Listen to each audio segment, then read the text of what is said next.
ఇది చిన్న మెదడు అంటామండి. దీన్ని మన ఇంగ్లీష్ పరిభాషలో సెరిబెల్లం అంటాము. ఈ సెరిబెల్లంలో 2 లోబ్స్ ఉంటాయండి. Right lobe, left lobe. ఈ చిన్న మెదడు చాలా ఇంపార్టెంట్. దీని యొక్క ముందు ఫంక్షన్ ఏంటి? అసలు మన శరీరంలో ఈ చిన్న మెదడు చేసే పనేంటనేది ముందు తెలుసుకుందాం.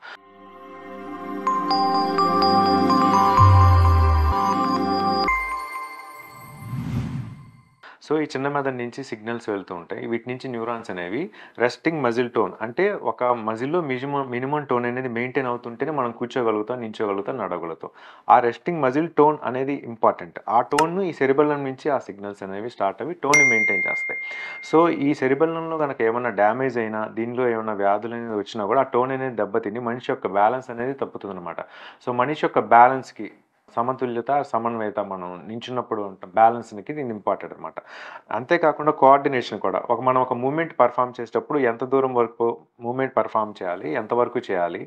ఎంత కోఆర్డినేషన్ ఉండాలనేది మనం ఒక చోట నడవమన్నప్పుడు పర్ఫెక్ట్‌గా చేతులు, కాళ్ళు అన్నీ కోఆర్డినేషన్ జరుగుతూ వెళ్తుంటాయన్నమాట.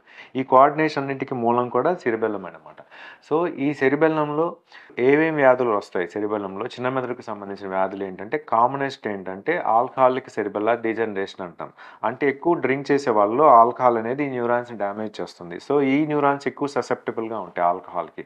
దీని మూలంగా ఏంటంటే బ్యాలెన్స్ తప్పటము, ఒక పక్కకు పడిపోవటము, మనిషి నించోలేకపోవటం ఇవన్నీ క్రమేపీ ఈవెన్ ఆల్కహాలు లాంగ్ రన్ తీసుకున్న తర్వాత ఇంకా వాళ్ళు వితౌట్ ఆల్కహాల్ కూడా వాళ్ళు పడిపోవడం అనేది జరుగుతుంటుందన్నమాట. సో, దాన్ని గెయిట్ అబ్నార్మాలిటీస్ అంటాం. ఇంకోటేంటంటే హైపర్‌టెన్సివ్ బ్లీడ్స్.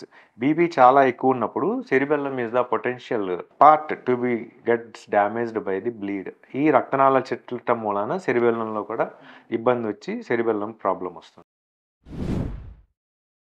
Subscribe now.